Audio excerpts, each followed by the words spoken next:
Cielos que explotan. Vientos que superan los 500 kilómetros por hora. Riadas asesinas. Ventiscas cegadoras.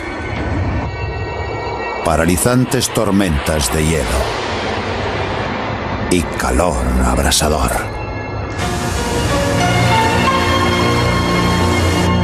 Prepárese para la excursión más incómoda de su vida. ¡Oh! ¡Esto es Monte Washington! Es un viaje por nuestro planeta tempestuoso.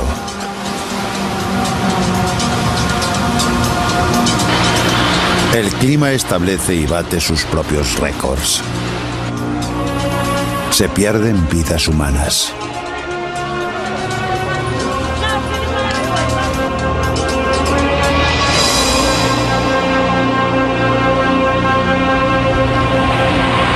Y hay quien se atreve a desafiar a los elementos.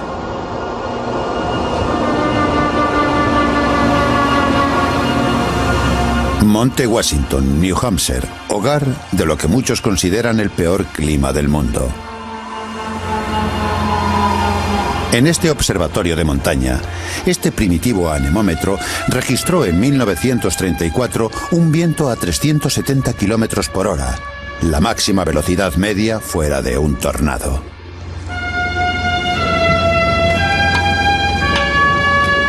Los vientos y la meteorología de la cima siguen siendo hoy extremos.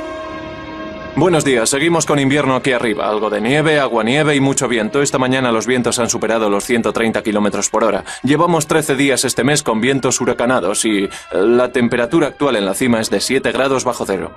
Hemos tenido una máxima de 0 grados y una mínima nocturna de 18 bajo cero. El cristal antibalas del observatorio protege al personal de los misiles de hielo. Quedarse en casa suele ser lo mejor. Este no es lugar para agradables paseos.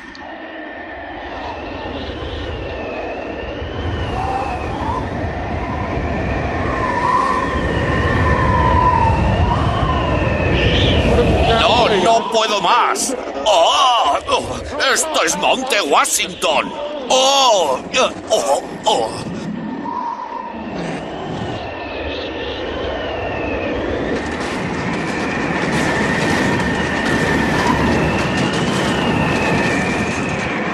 Fuera es imposible permanecer de pie.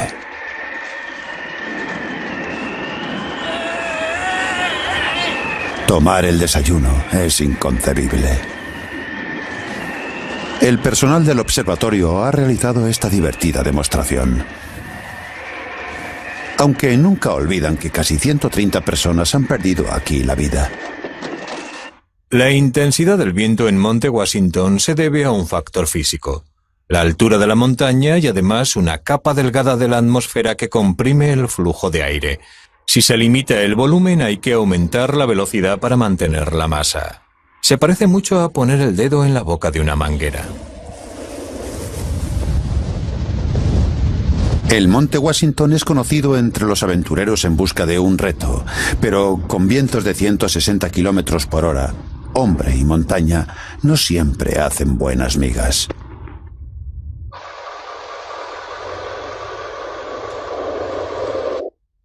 Quentin Loradan, que trabaja en una tienda de equipos de montaña y es uno de los montañeros más experimentados, también ha sido víctima de los fuertes vientos del norte. Solo puedes mirar en un sentido. Solo puedes respirar en un sentido, porque el viento te arranca el oxígeno de los pulmones. El cuerpo no nos pertenece. Somos como marionetas. Es una situación aterradora. Intenté dar un paso y, en ese momento de desequilibrio, el viento me tiró al suelo. Me acerqué al borde del precipicio y, en un segundo, el viento me levantó el cuerpo arrastrándolo por el hielo. No me podía parar y me fui precipicio abajo. Bajé rebotando unos 360 metros. Aunque quedó inconsciente durante la caída, se libró milagrosamente de lesiones graves. Sabía que los malos vientos no eran cosa de risa, pero no sabía que podían hacerme perder el control tan rápido. Quien también conoció la peor cara del Monte Washington fue el Dr. Bernie Dahl. En 1999, este patólogo jubilado quiso enfrentarse a él una vez más, antes de colgar sus botas de monte. Salí con la idea de pasar nada más que un día en la cordillera del Monte Washington. Era el típico día de otoño. Llovía, pero no era en absoluto un día invernal. Me había equipado contra la lluvia, pero no se me ocurrió protegerme contra hielo y nieve.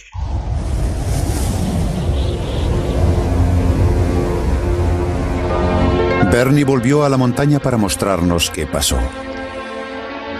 La lluvia se convirtió en nieve y él se puso a buscar un camino a casa. Pero unos fríos vientos de 140 kilómetros por hora aparecieron antes de que lo encontrara. La hipotermia le iba nublando el juicio. Como tenía el viento en la cara y cada vez nevaba más, no tuve más remedio que pararme a esperar que el tiempo mejorara. Sin embargo, bien entrada la tarde, a las 3:30, el tiempo no iba a mejorar.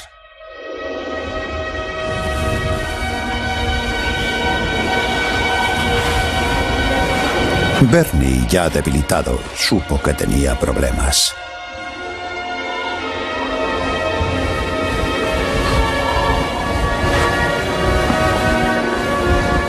Saqué el teléfono móvil, que no suelo llevar al monte, y llamé. ¿Emergencias? Sí, Dahl. Monte Washington. Me muero. Bernie creía estar cerca de la carretera de la montaña y que pronto le alcanzaría un camión de rescate. Sin embargo, se equivocaba en sus cálculos y la nieve bloqueaba la carretera. Varios equipos iniciaron la búsqueda. Al frente de uno de ellos estaba Mike Pelsat. Solo pudimos avanzar 10 kilómetros por la carretera del Monte Washington, donde la nieve se acumulaba y en un momento el camión por poco se cae por un precipicio al tratar de embestir la nieve que no nos dejaba avanzar.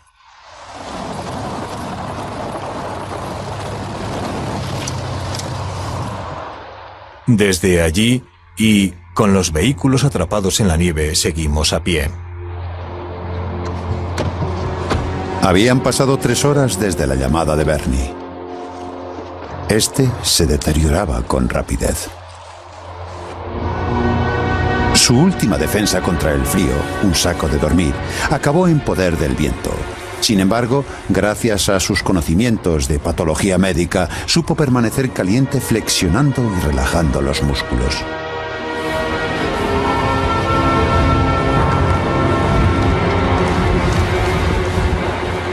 Entonces tuve mucho tiempo para pensar en mi vida y en el error de haber ido allí solo, sin compañero de escalada y sin haber preparado un plan con alguien que me esperara por si acaso al pie de la montaña. Solo podía esperar a que me rescataran. Y cuanto más esperaba, más me parecía que no vendría nadie.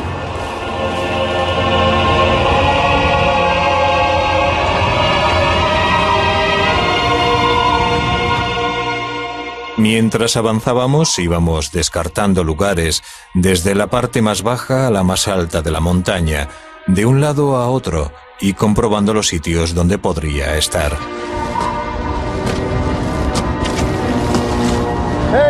Esto parece una huella. Venid. Creo que se dirige a St. Craig.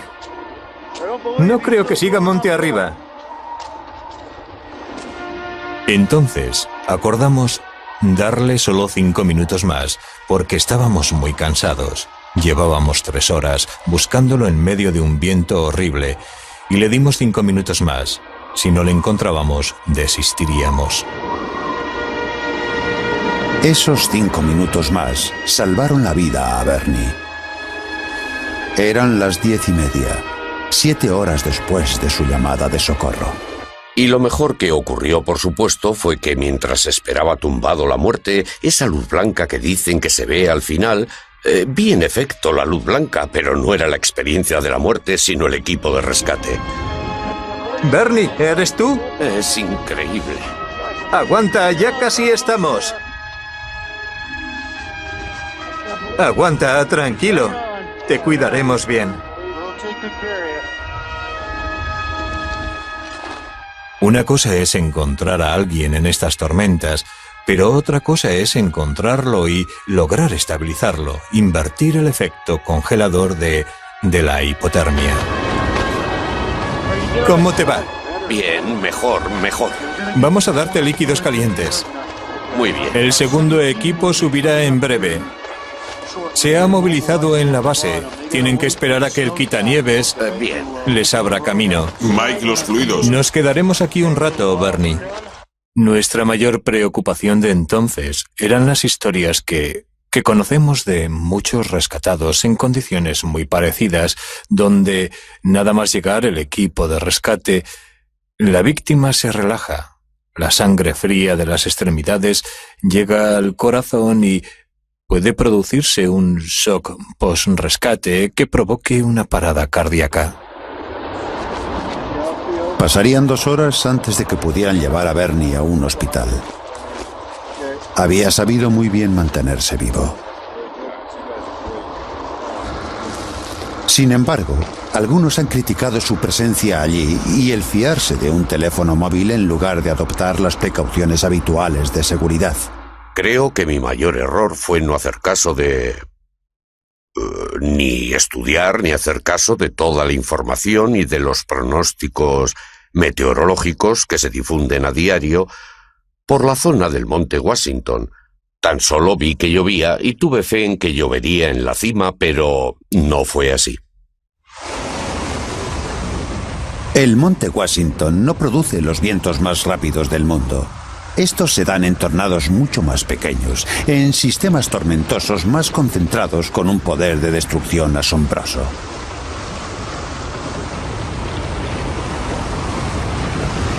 Solo en Estados Unidos, más de 1000 tocan suelo cada año. El último récord se estableció en el estallido de Oklahoma en 1999, donde el tornado más devastador, de más de 1,5 kilómetros de ancho, llegó a girar a 510 kilómetros por hora. 44 personas murieron en un tornado que arrasó comunidades enteras. El viento de alta velocidad es también el rasgo principal de los huracanes. Estos nos azotan con vientos de más de 320 kilómetros por hora en sistemas de tormenta de 640 kilómetros de ancho. Pocos saben de ellos, más que el historiador de huracanes Jay Barnes. En Estados Unidos existe una cierta fascinación por los huracanes. Los tememos, sin duda, pero también nos infunde respeto el enorme poder que generan estas tormentas. Galveston, Texas, año 1900. Hasta hoy, el desastre natural más mortífero de la historia estadounidense. Al acercarse la tormenta se produjo un aumento rapidísimo del nivel del mar, que cubrió por completo la isla de Galveston. Lo que siguió fue una catástrofe de destrucción y muerte. Se calcula que perdieron la vida de 8 a 10.000 personas, víctimas de un solo huracán. Manzanas enteras de casas fueron aplastadas y barridas por el viento. Algunos testigos dicen que la crecida del mar llegó a ser de 1,20 m en 4 segundos. Se tardó semanas en limpiar de cadáveres las calles. Muchos tuvieron que incinerarse o arrojarse al mar, porque no había sitio para ellos en una ciudad destruida.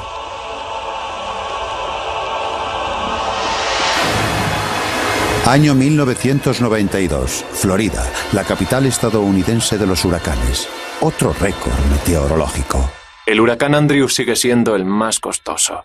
Es más, ha sido el desastre natural más costoso de la historia estadounidense. Calculado entre 28.000 y 34.000 millones de euros. El apogeo del Andrew se produjo en las viviendas del condado South Dade, al sur de Florida. La tormenta afectó a muchos miles de personas. El Andrew propició mejoras radicales en los planes de emergencia antihuracanes, lo cual dio su fruto en Carolina del Norte 7 años después. El huracán Floyd mató a 51 personas con ríos desbordados y riadas arrasando todo el territorio. Gracias a organismos como el guardacostas estadounidense, la respuesta a la emergencia fue espectacular. El huracán Floyd fue una sorpresa para mí, al igual que para muchos. El desastre fue grande en Carolina del Norte y en el sur de Virginia, con poblaciones borradas del mapa, convertidas ahora en pueblos fantasma. Shaun y su tripulación, más acostumbrados al rescate marítimo, pasaron 3 días buscando y salvando personas atrapadas en la riada. Cuando atravesamos un cruce, vimos que había 3 o 4 vehículos distintos. Cuando llegamos allí, el nivel del agua tapaba las ruedas del camión.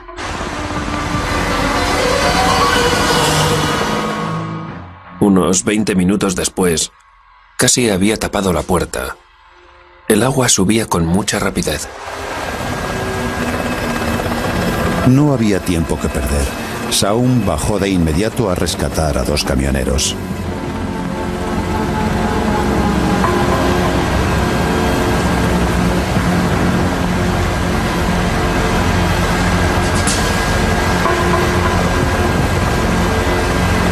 Curiosamente, uno de ellos tenía otras preocupaciones aparte de salvar la vida. Nos llegó a preguntar si podía quitarse los zapatos. No quería que se le mojaran sus zapatos nuevos de cuero. Yo le dije que tal vez los necesitaría más tarde, que tendría que ir a algún sitio andando. Le preocupaban no sé qué papeles que llevaba en el camión y yo le vine a decir que teníamos que rescatar a más gente y que había que meterlo en el helicóptero cuanto antes.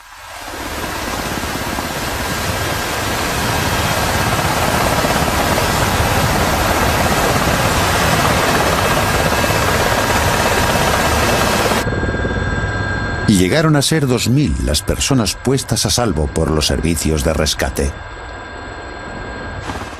En muchas casas había gente moviendo linternas. Dejamos caer el cesto y subió una persona. Al llegar arriba nos dijo que había 18 más en la casa. Era la única casa de la manzana que aún no estaba bajo el agua. En las riadas que provocan actualmente a los huracanes, hay más víctimas tierra adentro que en la costa. En Carolina del Norte, pocas semanas antes que el Floyd, apareció el huracán Dennis, que ya dejó un exceso de caudal en los ríos. La segunda mitad de los 90, desde 1995 hasta el final del 99, ha sido el lustro más activo en términos de frecuencia de huracanes desde que empezaron estos a medirse alrededor de 1810. En 1999 hubo 5 tormentas de clase 4 en una temporada, lo cual no había pasado nunca. Aún somos muy vulnerables a la amenaza de los huracanes por muchos pronósticos meteorológicos que tengamos. Pero no solo hay huracanes en Estados Unidos.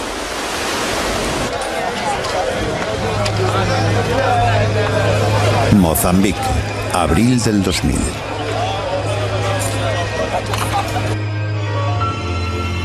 Unas semanas antes, 2 de los peores ciclones tropicales de la historia del sur de África provocaron uno de los peores desastres meteorológicos de la historia reciente.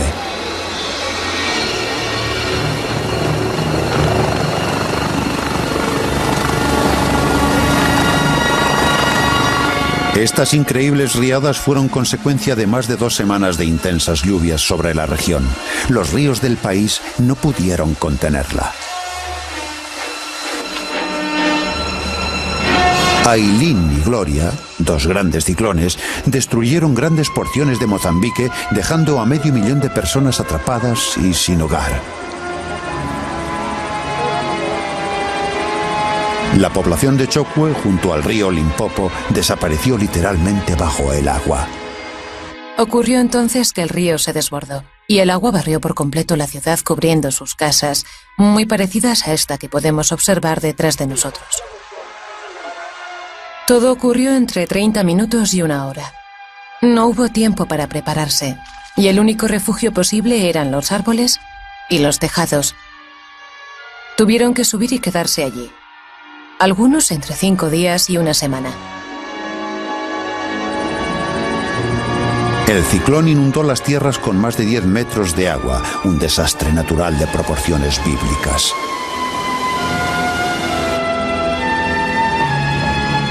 Atrapados en lo alto de sus casas, no tenían ni comida ni agua. Sin embargo, al menos tenían algo firme donde poner el pie.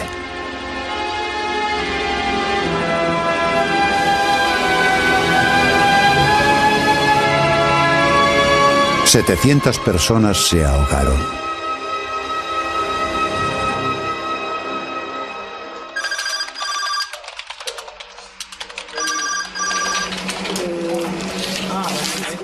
Lo que sí supimos con el primer desastre es que iba a haber una catástrofe. Lo que no sabíamos entonces era que el segundo, el Aileen, llegaría 2 semanas después. Este fue un ciclón tropical muy fuerte que azotó durante 24 horas la costa de Mozambique. A medida que avanzaba, todos nos dimos cuenta de que el suceso iba a ser algo fuera de lo normal. La Fuerza Aérea Sudafricana lanzó una operación de rescate a gran escala.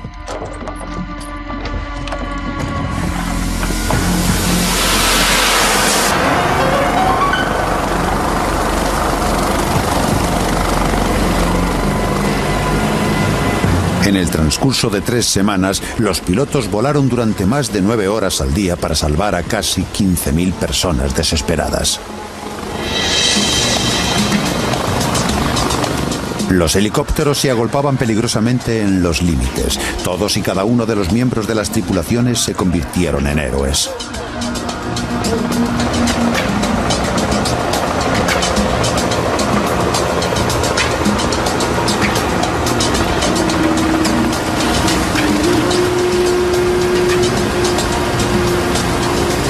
El helicóptero que tenemos, el RX, es una máquina muy potente. Casi siempre nos quedábamos sin espacio antes que sin combustible. A veces transportábamos hasta 65 pasajeros entre bebés, niños y adultos, lo cual es mucha carga para una aeronave. A veces casi demasiada. Tal era el número de los atrapados por la riada. Se tuvo que abandonar a muchos. No había sitio para ellos.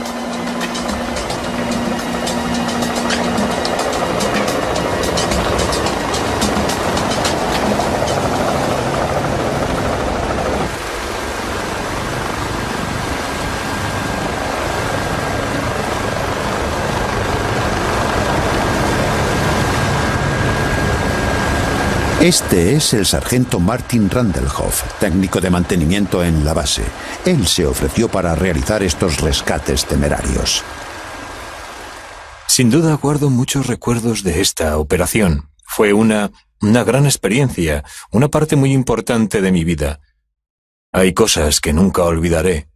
Salvar vidas humanas es lo máximo que una persona puede hacer. 4 niños quedaron separados de sus padres en equilibrio precario sobre un coche a punto de desaparecer bajo el agua. Por casualidad, el helicóptero lo sobrevoló en el momento justo y, por suerte para los niños, Martin estaba a bordo. Calculo que el agua cubriría aproximadamente 1,50 m o 1,60 m. Y los pequeños medían mucho menos que eso. Estaban paralizados por ir perdiendo ese punto firme que pisaban. Me dije que lo más seguro que podía hacer era llevarme a 2 a la vez para no correr demasiados riesgos.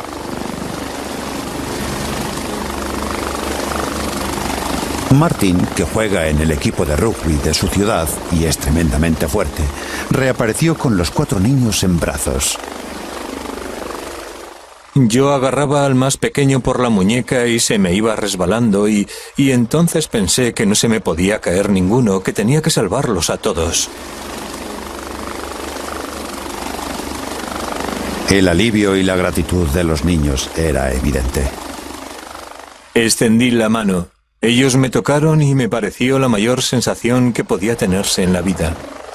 Esta situación en particular tal vez esté entre las peores de los últimos 50 años. Recuerdo que en 1958 tuvimos un ciclón tropical, el Astrid, que siguió un curso muy parecido, pero naturalmente la diferencia entre lo de hace 40 o 50 años y lo de ahora es que hoy viven muchas más personas en la zona, hay mucha más infraestructura. Así pues, si al mismo ciclón tropical le añadimos mucha más gente y muchas más infraestructuras, los daños, tanto personales como materiales, son mucho más graves. También fue un trabajo sin descanso para el reportero que rodó las increíbles imágenes que se ven aquí. Personas como Adolf Spangenberg. Me quedé absolutamente petrificado. No esperaba ni de lejos nada parecido a lo que vi. Eran personas en situación desesperada, y todos los efectivos se esforzaban por hacer lo máximo en todo momento. Adolf filmó para las noticias de Sudáfrica el rescate más notable de toda la operación. Seguía el trabajo de un helicóptero de rescate cuando una increíble serie de hechos se produjo delante de su cámara. Hicieron descender a un hombre sobre el árbol y cuando subió, oí por los auriculares, los cascos que llevaba, que abajo había una mujer que acababa de dar a luz en la copa. Era una mujer de 22 años llamada Sofía Pedro en la última fase de su embarazo cuando el agua se llevó su casa. El árbol fue el único lugar en el que pudo escapar de la riada. Uno de los rescatados nos señaló un árbol a unos 200 metros de donde le acabábamos de rescatar. Y cuando llegamos a las inmediaciones pudimos ver personas atadas abajo. Un hombre bajó 2 veces a ver qué ocurría. La primera vez se fijó en que Sofía se agarraba el estómago en un gesto de dolor, aunque no veía por qué. Entonces le hice volver a bajar. Cuando subía llevaba 2 personas. Dijo, no, acaba de nacer un niño y la placenta se ha quedado ahí abajo. Fue toda una sorpresa. Hicieron bajar a un médico al árbol. Fueron unos momentos tensos porque no veía con detalle lo que estaba pasando, pero sí distinguimos que manipulaba el cordón umbilical, lo cortaba, lo ataba e inmediatamente salió con el bebé.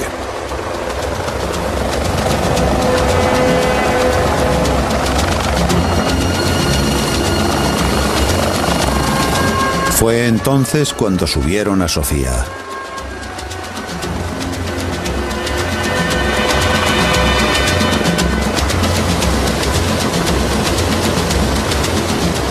Vino el helicóptero. Yo estaba en tierra y por primera vez vi que llevaban un bebé que entonces no debía tener más de 25 minutos de vida. Sofía, sujetando a la pequeña Rosita, estaba aliviada de que hubiera acabado el suplicio.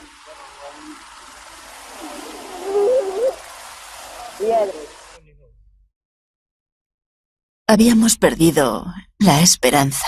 El agua seguía subiendo. Estuve 3 días subida al árbol con los niños, sin comida ni agua. Me alegré de que llegara el helicóptero, pero algo no iba bien. De pronto me di cuenta de que iba a tener el niño.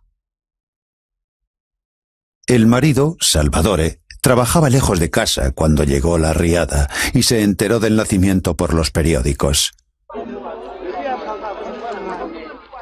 Para los demás supervivientes, tocar tierra seca era solo el principio de meses de incertidumbre.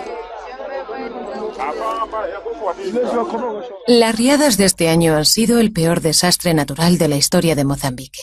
Miles de hectáreas, de granjas y casas han quedado literalmente arrasadas, dejando a 650.000 personas refugiadas en campos, más de 100 por todo el país.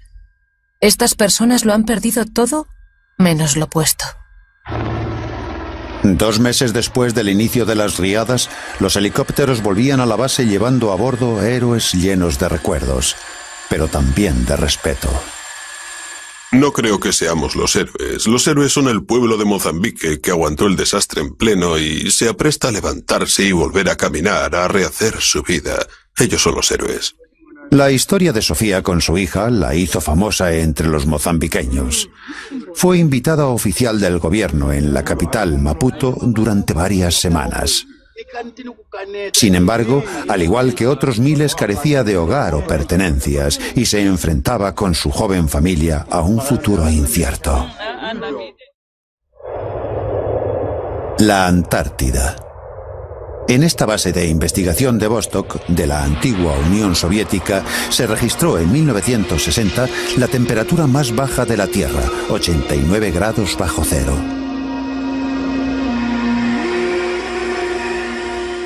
¿Por qué hace tanto frío en Vostok? En primer lugar, durante buena parte del año no hay luz del sol, o hay muy poca en esa región. Y luego pasamos al otro extremo, cuando hay luz del sol durante periodos considerables. Pero la superficie es muy brillante, muy blanca, es nieve cubierta de hielo, y gran parte de la radiación solar que cae sobre esa superficie se vuelve a reflejar al espacio sin llegar a calentarla. Paradójicamente, la Antártida es también uno de los lugares más húmedos y secos del mundo. Su hielo, que en invierno cubre el 10% de la superficie de la Tierra, contiene el 70% del agua dulce del mundo. Se ha formado tras cientos de miles de años y en algunos lugares su profundidad es de 30.500 metros.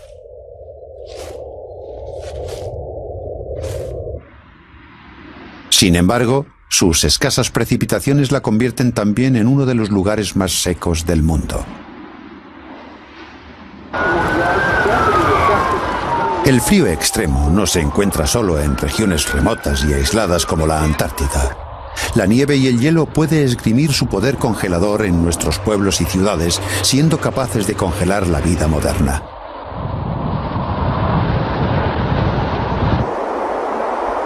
Año 1998. Una de las peores tormentas de hielo de la historia de Canadá. En grandes porciones del país desaparecieron durante semanas todas las comodidades cotidianas. La tormenta de hielo se produce cuando la nieve cae desde los niveles altos de la atmósfera. En un punto de la caída forma las nubes y cuando llega a la superficie encuentra una capa de aire caliente, capaz de fundir esta nieve y convertirla en lluvia. Y al caer sobre una superficie con temperaturas bajo cero, se congela instantáneamente y se forma al momento una pista de patinaje.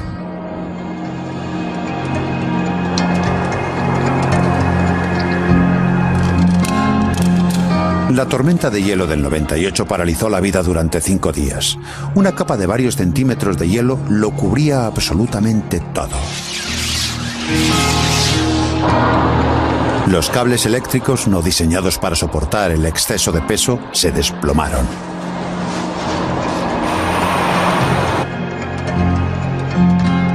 Un millón de personas se quedaron sin luz, en algunos casos durante varias semanas, y más de 100.000 personas tuvieron que ir a un refugio porque el tiempo se volvió todavía más frío.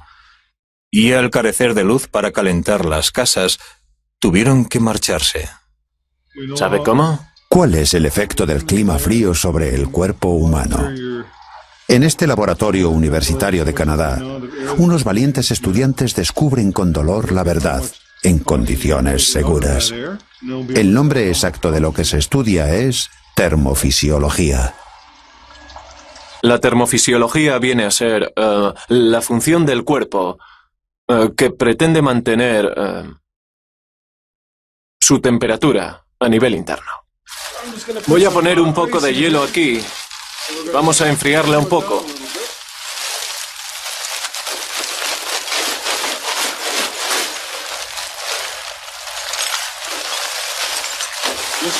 Con esto bastará. La primera reacción es la constricción de los capilares periféricos para alejar de la piel la sangre caliente y mantener aquella en nuestro interior. Si el cuerpo se ve obligado a estar mucho tiempo así, la piel puede terminar congelándose. La voluntaria Sona empieza a sentirse muy incómoda. No tardé mucho en perder sensibilidad, en quedarme rígida. Bueno, perdí sensibilidad en las manos y los pies empezaron a dolerme mucho. A medida que Sona siente más frío, otra gran reacción se hace evidente. Los temblores se producen por actividad muscular oscilante, en la que no se realiza un trabajo activo, aunque el producto de ese trabajo es el calor. Sabemos que cuando hacemos ejercicio, sudamos y nos calentamos.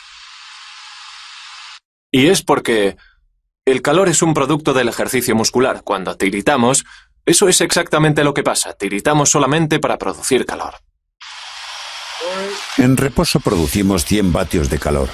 Cuando tiritamos, más de 500. Cuando yo lo contaba, la mayoría de las personas no se creían que yo estuviera en un experimento así. Pensaban que tal vez habría perdido el juicio. Ahora comprendo mejor a las personas que han sufrido un frío extremo. Me refiero a los alpinistas y gente por el estilo. Gente como el Dr. Bernidal, atrapado en las peores condiciones meteorológicas del mundo en lo alto del monte Washington, en New Hampshire.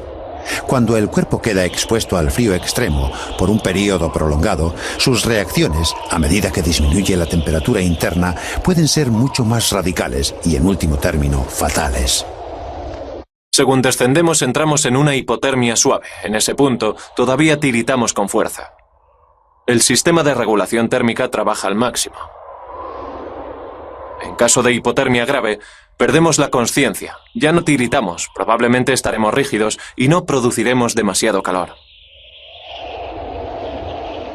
El corazón es susceptible de fibrilación ventricular o parada cardíaca. John, ¿me sujetas esto? La hipotermia de Bernie era moderada. Había dejado de tiritar. Estaba confuso y consciente. Pero el equipo de rescate tuvo que ir con cuidado. Cualquier sobreestimulación o exceso de movimiento podría haberle enviado sangre fría al corazón y haberlo matado. Si nos sobra ropa para ponerle encima y debajo de él, eso es lo que haremos. A veces el frío extremo tiene efectos milagrosos. Estos son Anthony Bertino y su perro Floyd. En Nueva Jersey, en enero de 1996, sufrieron un infierno aterrador cuando Anthony quedó atrapado en el agua bajo el hielo durante 20 minutos. Como siempre, fui a dar un paseo con mi perro junto al lago, que está cerrado durante el invierno. Y cuando llegué había un par de niñas atrapadas en el lago y traté de ayudarlas. Habían caído entre el hielo. Entré en el lago, no estoy seguro de cuánto tardé en llegar o cómo ocurrió exactamente. Los bomberos rescataron a las niñas, pero entonces Anthony, rodeado por el hielo, se vio incapaz de salir del agua helada y empezó a ahogarse.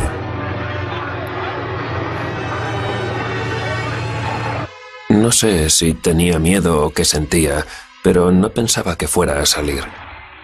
Sabía que era cada vez más difícil permanecer arriba. El perro de Anthony fue crucial en el rescate.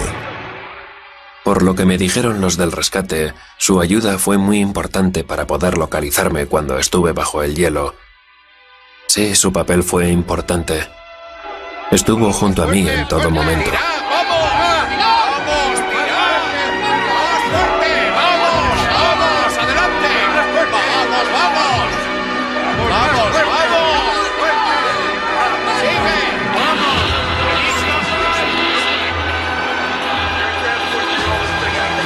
Milagrosamente, Anthony sobrevivió a aquel suplicio. El frío intenso le salvó la vida.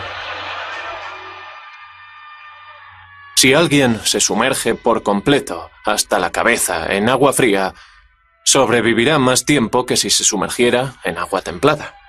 Al disminuir la temperatura del tejido cerebral, no necesita tanto oxígeno, de modo que puede estar más tiempo sin él.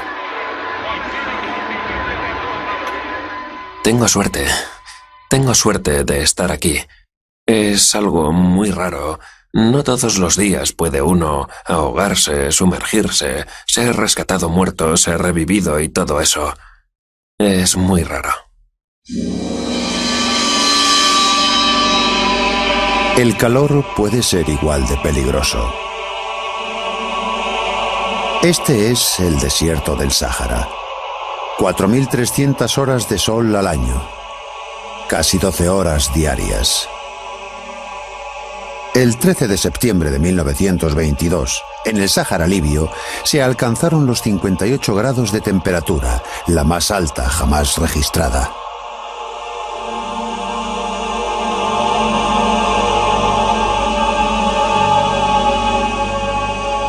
Sin embargo, las altas temperaturas más estables se encuentran en el Valle de la Muerte, en California, donde en 1913 se alcanzaron los 56 grados y medio. Hoy, las temperaturas máximas rondan los 54. La forma y profundidad del Valle de la Muerte contribuyen al extremo calor del verano. El valle, que es largo y estrecho, alcanza profundidades de 85 metros bajo el nivel del mar y las paredes del valle son montañas muy escarpadas y rocosas de 3.300 metros de altura. El fuerte calor genera corrientes ascendentes que calientan todo el valle. Cuando el aire caliente queda atrapado en el valle, la temperatura nocturna puede ascender a los 38 grados. Es un duro entorno para la vida humana. Lo hacemos habitable creando entornos artificiales para vivir, trayendo aire acondicionado, agua y ese tipo de cosas. Sin agua o comunicaciones, la simple avería de un coche puede desembocar en pocos minutos en una insolación si no se está preparado. Sin embargo, para algunos se trata del máximo reto. Este es Marshall Ulrich, corredor extremo. Ha corrido 10 veces los 235 kilómetros que mide el valle en las peores condiciones de calor. He corrido por todo el mundo, he estado en el desierto del Sáhara, la Patagonia, Australia, por todo el mundo, y este es de todos el lugar el que más me gusta. Me encanta correr aquí, es el más caluroso, el más extremo. Marshall se somete a entrenamientos rigurosos y es extremadamente precavido bajo el calor abrasador. Ingiero la mayor cantidad de agua que puedo. Bebo, bebo y bebo, y la cuestión es enseñar al cuerpo a utilizar el agua. Me parece un error que se piense, voy a enseñar al cuerpo a estar sin agua. Eso no se puede hacer, ese es el mejor modo para deshidratarse. El cuerpo debe tener el agua que necesite. En una de sus carreras en solitario, sin ayuda de nadie, llevó su propia agua en esta nevera equipada con bomba de energía solar.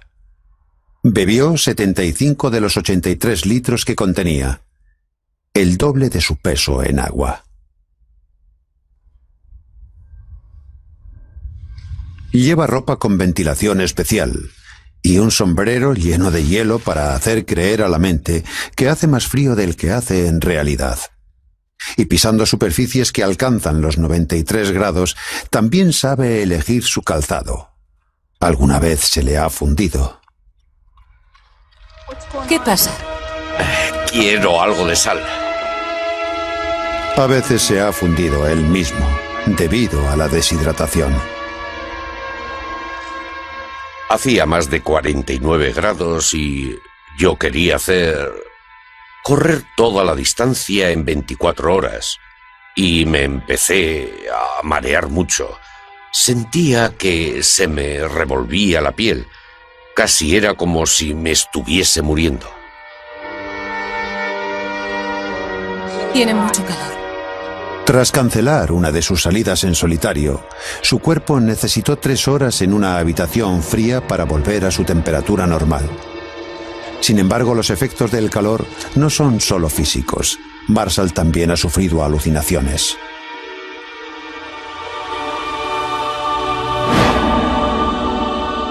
Miré al frente y de pronto apareció una mujer en bikini que iba sobre patines. Al principio me asustaban, pero ahora que ya llevo tiempo suficiente en este deporte, digamos que utilizo esas imágenes para distraerme un poco. En las condiciones artificiales, pero igualmente duras, del laboratorio, Sona se prepara para otro calvario, una prueba de sus reacciones al calor extremo. Su cuerpo es mucho más sensible a un incremento de temperatura que a un descenso. Sona se sienta en un cuarto que se calienta a 45 grados. Los vasos sanguíneos se dilatan y el ritmo cardíaco se incrementa bombeando sangre para enfriar la superficie de su cuerpo. ¿Sientes calor ahora? Estás a punto de sudar, ¿verdad que sí? La otra reacción que provocamos es el sudor. Al sudar ponemos una capa de líquido sobre la piel y el calor se pierde efectivamente si ese sudor se evapora. La evaporación es una reacción química en la que, si un líquido pasa a fase gaseosa, se lleva calor con él.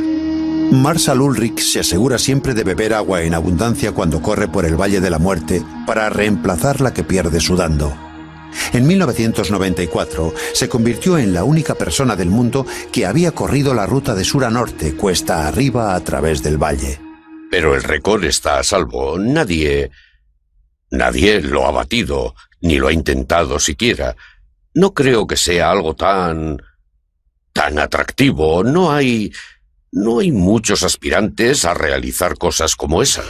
Nuestro viaje caliente, frío, húmedo o ventoso casi ha terminado. Y si bien nadie sabe aún por qué, el clima mundial se encuentra en un gran estado de variación. Es una época fascinante. Ahora se recaba más información que nunca de los satélites y estaciones de tierra, de barcos y boyas en el mar. Cada vez se cubre más, cada vez se intercambian más datos por el mundo. Es una época maravillosa para ser climatólogo.